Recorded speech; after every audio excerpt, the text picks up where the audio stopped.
중요합니다. 최고의 절대 never ever. 자, 이제 3장의 마지막 세션 3-3강 개체 동정입니다. 개체 동정을 별도의 파트로 뽑아낸 이유는 개체 동정이 그만큼 번식이나 육중학적 측면에서 아주 중요한 역할을 하고 법적 측면에서도 중요한 역할을 하기 때문입니다. 뭐 이를테면 아주 많은 개체를 통해서 새로운 어떤 품종을 만들어내거나 새로운 컬러 뮤테이션을 뽑아내는 일을 하는 번식가라고 가정하겠습니다. 그럼 그런 사람들의 경우에 누가 누군지 아는 것은 네, 그 무엇보다 중요합니다. A라고 하는 개체가 A 개체라가 맞는지, A라고 하는 개체가 B라는 개체랑은 어떤 혈연 관계에 있는지를 알지 못한다라고 하면 불필요하게 높은 인브리딩을 진행하거나 또는 적절하지 못한 아웃브리딩을 진행함으로써 내가 원하는 소기의 목적을 달성할 수 없게 되겠죠. 맞습니까? 개체 보전, 즉 보전 육종학적 측면에서도 마찬가지입니다. 보전 육종학에서는 통상 이제 인브리딩을 최소화하는 것이 목적이고 육종학적 측면에서는 인브리딩과 아웃브리딩을 적절하게 섞는 것이 목적이다라고 이해하시면 되는데 그런 것들을 위해서는 다 A가 A인지 B가 B인지 아는 것이 근간입니다. 더불어서 어떤 개체를 습득했습니다. 누군가. 그럼 그 개체의 원래 주인이 누구인지 어떻게 찾겠습니까? 걔가 누군지 알아야 찾을 거 아닙니까? 네, 그것을 위해서는 마찬가지로 개체 동정이 중요합니다. 조금 더 들어가서 이제 개체를 그럼 어떻게 동정하냐라고 한다면 과거에는 이제 사진을 찍는 경우들이 있었습니다. 근데 이제 여러분들 잘 아시는 것처럼 사진을 가지고는 A가 A인지 B가 B인지 입증하기 좀 어렵죠?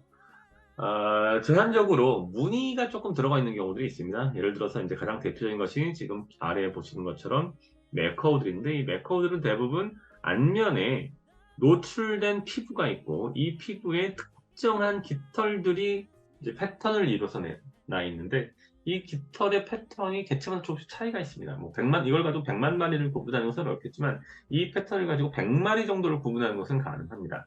사실은 호랑이의 경우도 호랑이의 몸에 나 있는 무늬들이 개체마다 다 다르거든요. 그래서 그걸 가지고 A인지 B인지를 구분하는데 같은 맥락이라고 이해하시면 되겠습니다.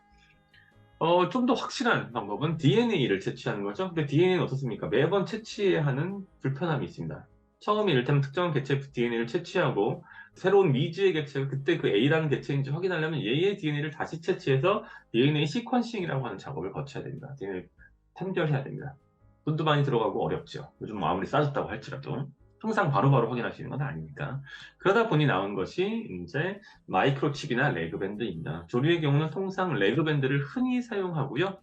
어떤 특정한 상황에서 레그밴드를 장착할 수 없거나 또는 통상 이런 형태의 금속으로 되어 있는 레그밴드들은 아주 어릴 때 끼우면 평생 동안 그 레그밴드를 붙이고 살게 되고 그 레그밴드를 어떤 특정한 이유로 제거하게 되면 다시 클로즈드 형태, 완전히 막힌 형태의 레그밴드는 끼울 수가 없는 문제가 있습니다.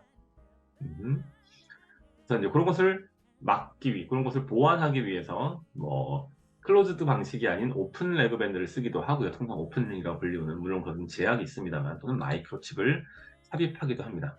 하지만 여전히 아무리 기술이 발전했다 할지라도 최고의 조류 동정 방법은 여전히 발목 링, 즉 클로즈드 레그밴드입니다. 지금 보시면 이제 가운데 보시는 것이 클로즈드 레그밴드이고요. 왼쪽에 보이시는 것이 오픈 레그밴드입니다. 이 클로즈드 레그밴드에는 보시는 것처럼 어떤 특정한 기관, 즉 생산자의 이름들이 보통 적혀 있고요. 그 다음에 그 개체의 특정한 개체 인식 번호 그리고 생산된 연도 같은 것들이 기록되는 편입니다. 오픈 레그 밴드의 경우에는요, 그런 것이 적혀 있기도 하고요. 클로즈 밴드를 대체하거나 보완할 목적으로, 즉, 일정한 나이에 못 끼었어요. 그럼 나중에 이제 끼게 되는 거죠. 또는 그것이 아니라 암수를 판별한 다음에 그 암수를 확인할 목적으로 왼쪽 발 또는 오른쪽 발에 이런 형태의 오픈 레그 밴드를 끼우기도 합니다. 과거에는 남미나 아프리카에서 수출을 많이 하던 야생 개체를 잡아 수출하던 경우에는 수출용 검역을 위해서 이런 것을 만들어서 끼우기도 했었고요. 지금 이제 아래쪽에 보시면 그런 것을 하는데 사용하는 플라이어, 즉 집게입니다. 끼거나 또는 제거할 때 이런 플라이어를 이용해서 레그밴드를 설치하고요. 왼쪽의 사진은 이제 치과용 기공기구를 이용해가지고 레그밴드를 제거하는 모습을 보여주십니다. 레그밴드에 어떤 문제가 있어 너무 작다라든지 또는 발에 상처가 났는데 저것이 문제가 돼가지고 발이 뭐 염증이 생겨서 다리를 절단할 위기에 처했다든지 그런 것들을 이제 막을 목적으로 레그밴드를 제거할 수 있는데 이 레그밴드가 지금 보시는 것처럼 대부분 알루미늄인 경우도 있지만 중대형종으로 가게 되면 아주 단단한 스테인리스 강 서스 304 뭐 이런 것들을 쓰게 됩니다. 그러다 보니 보통의 벤치로는 잘 안 끊어지고요. 벤치로 설사 끊었다 할지라도 양쪽을 다 끊어야 돼요. 그래서 마취를 하고 진행하는 상황이 벌어질 수도 있습니다. 지금 이제 보시는 것이 아마 사랑무 정도 되는 작은 새로 보이는데 알루미늄으로 되어 있는 오픈 레그 밴드를 끼웠는데 그것을 스스로 물어서 그것이 다리에 협착이 돼서 혈행을 막아서 문제가 발생한 부어오른 부분을 보여주고 있습니다.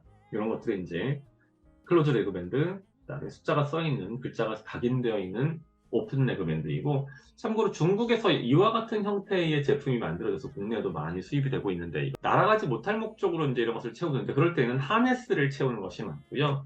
이거는 새가 여기에 줄이 연결되어 있다는 사실을 잘 모르는 상태에서 놀라거나 해서 갑자기 나르게 되면 다리뼈가 부러지는 문제가 발생합니다. 새의 다리뼈가 부러지면 차라리 날개뼈가 낫지 다리뼈의 골절을 정복하는 것은 매우 어렵습니다.